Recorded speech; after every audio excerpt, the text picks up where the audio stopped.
3 years, 6 doctors, every single test came back normal, and she still felt like her body was falling apart.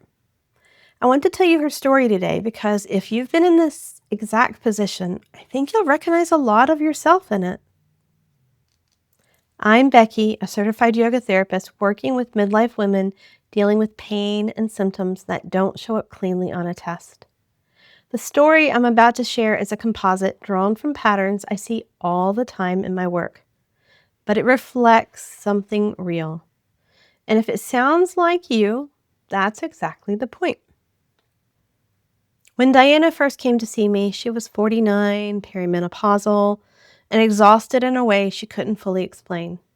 She'd seen her primary care doctor, a rheumatologist, a neurologist, a gynecologist, a pain management specialist, and at her husband's gentle urging, a talk therapist. Every single one was kind. Every single one ran tests.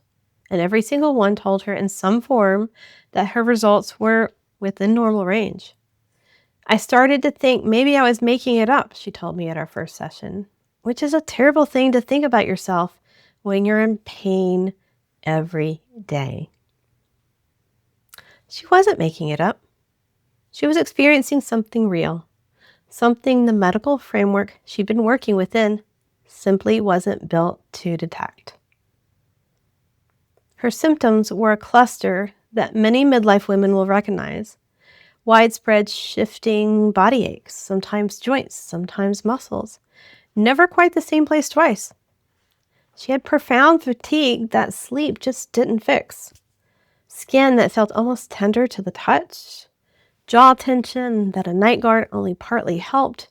And underneath all of it was this constant sense of bracing, like she was always waiting for something bad to happen.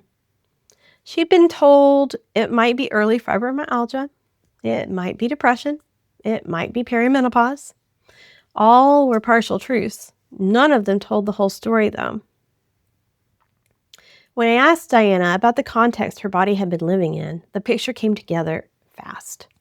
She'd spent 3 years as the primary caregiver for her mother, who had dementia, all while working full-time running her household, operating on adrenaline and willpower. Sound familiar?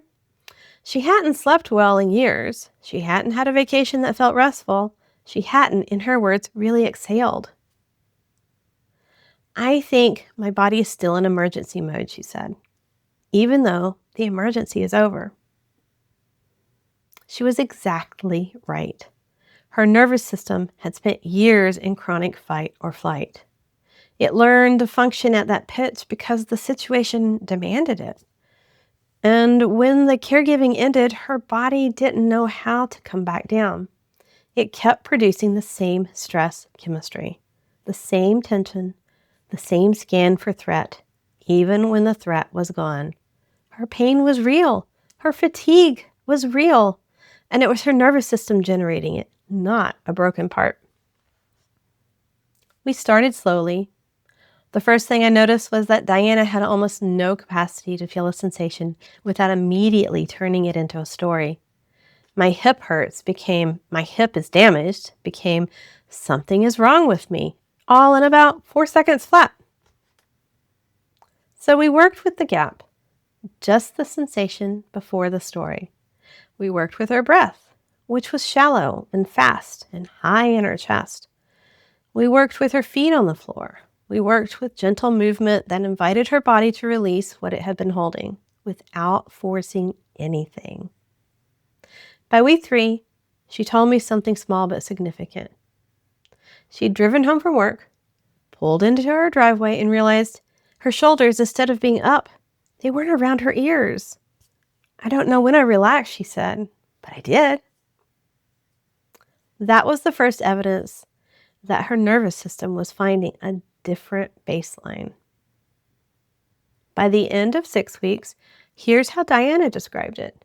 The pain isn't completely gone, but it's quieter, and I don't feel afraid of it anymore, which might be the bigger change. She was sleeping more deeply, her energy had stabilized, the skin sensitivity had eased, and that constant bracing, that dread, had largely lifted.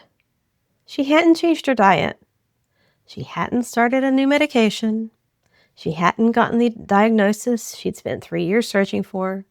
Instead, she'd addressed the layer that all 6 doctors had missed, because none of them were looking at the nervous system. If Diana's story sounds familiar, I want you to hear this clearly. There is nothing wrong with you. Something is happening in your nervous system, and it's addressable. It's not a life sentence.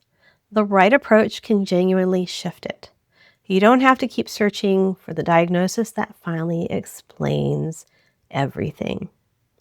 Sometimes the bigger shift is learning to ask a different question and working with someone trained to help your body answer it. That's the work we do inside Rest and Reclaim Nervous System Reset.